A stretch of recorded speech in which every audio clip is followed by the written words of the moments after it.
ce jour-là.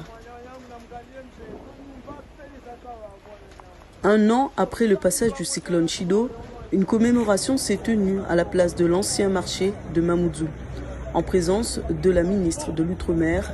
Discours émouvants et moments de recueillement ont marqué cette cérémonie, rappelant les cicatrices laissées par Chido et l'appel à l'union et à la responsabilité pour reconstruire Mayotte.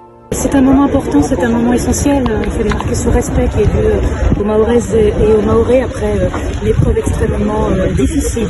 La présence était évidemment incontournable. Je voulais m'adresser d'abord évidemment aux victimes, à leurs proches, à leurs familles, mais aussi à l'ensemble des Mahoraises et des Mahorais pour leur dire mon plein soutien, l'engagement du gouvernement à leur côté pour désormais tourner la page et reconstruire ce qu'il y a à reconstruire, parce que c'est bien la suite qui se joue, c'est l'avenir, c'est la perspective maintenant qu'il faut donner aux habitants de Mayotte. Le chemin est long, le chemin de la reconstruction il est long, il est semé d'embûches, mais j'ai vu entre hier et aujourd'hui des avancées notables. Il y a des choses qui se reconstruisent, plus ou moins lentement, plus ou moins rapidement en fonction des sujets. La question des déchets, par exemple, est évidemment complexe, mais là aussi, elle avance et nous avons pris des engagements pour que, au premier trimestre, par exemple, nous puissions assainir la situation. Et puis, il y a tout le reste. J'ai été dans des écoles, j'ai parcouru un peu les sujets de l'eau, évidemment, et puis je vois qu'il y a du mouvement, je vois que les acteurs concernés s'engagent.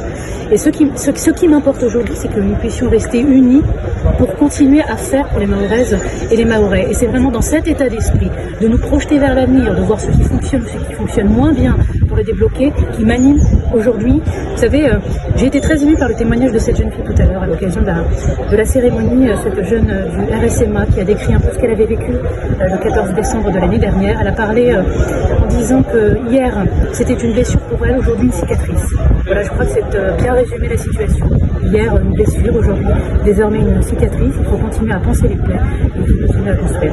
Madame la ministre, comment expliquez-vous que l'État français n'ait pas lancé de bilan, de véritable enquête pour le véritable bilan humain du cyclone?